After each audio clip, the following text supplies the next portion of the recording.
বাংলাদেশের মানুষ দুটি ভাগে বিভক্ত। একদিকে বাঙালি জাতীয়তাবাদ ধর্ম নিরপেক্ষতাবাদে বিশ্বাসী, আর একদিকে বাংলাদেশি জাতীয়তাবাদ ইসলামী মূল্যবোধে বিশ্বাসী। বাঙালি জাতীয়তাবাদে যারা বিশ্বাস করত, ধর্ম নিরপেক্ষতাবাদে যারা বিশ্বাস করত, তারা 1 বছর পূর্বে 5ই আগস্ট বাংলাদেশের জমিন থেকে পালিয়ে গিয়েছে।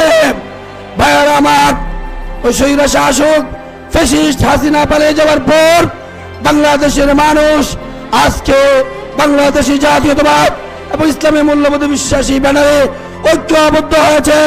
8 দলীয় জোট ইসলাম কায়েমের আন্দোলনে মঞ্জুরে মকসুদে পৌঁছার জন্য চূড়ান্ত আন্দোলন সংগ্রামে নেমেছে। আজকে টেকনাফ থেকে তেতুলিয়া, রূপসা থেকে পাথুরিয়া পর্যন্ত 8 দলীয় জোটের নেতৃবৃন্দ বাংলাদেশের ধর্মবিরোধী জনগণকে ঐক্যবদ্ধ করার জন্য চেষ্টা চালিয়ে যাচ্ছেন।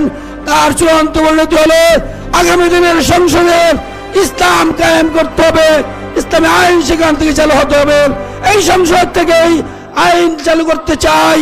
আয-যানিয়াতু ওয়াজ-যানি ফাজলিদু কুল্লা ওয়াহিদিন মিনহুমা মিআতা জালদা। এই সংসদ থেকেই ওয়াস-সারিকু ওয়াস-সারিকাতু ফাকতু আইদিয়াহুমা জাযাআম বিমা কাসাবা নাকালাম মিনাল্লাহ। এই পথে, এই আন্দোলনে, সংগ্রামে যারাই বাধাগ্রস্ত, বাধা দেওয়ার চেষ্টা করবে, তাদের পরিণত হবে ইউরিদুনা লিইউতফিউ নূরাল্লাহি বিআফওয়াহিহিম ওয়াল্লাহু মুতিম্মু নূরিহি ওয়ালাউ কারিহাল কাফিরুন। আগামী দিনে ইসলাম কায়েমের আন্দোলনে সকলকে সংগ্রামের অভিনন্দন জানিয়ে আমার বক্তব্য শেষ করছি। আল্লাহ হাফেজ। বাংলাদেশ জিন্দাবাদ। 8 দলীয় ঐক্য জোট মানুষ বিভাগীয় আজকের আয়োজন সফল হোক, সার্থক হোক। আসসালামু আলাইকুম রহমতুল্লাহ।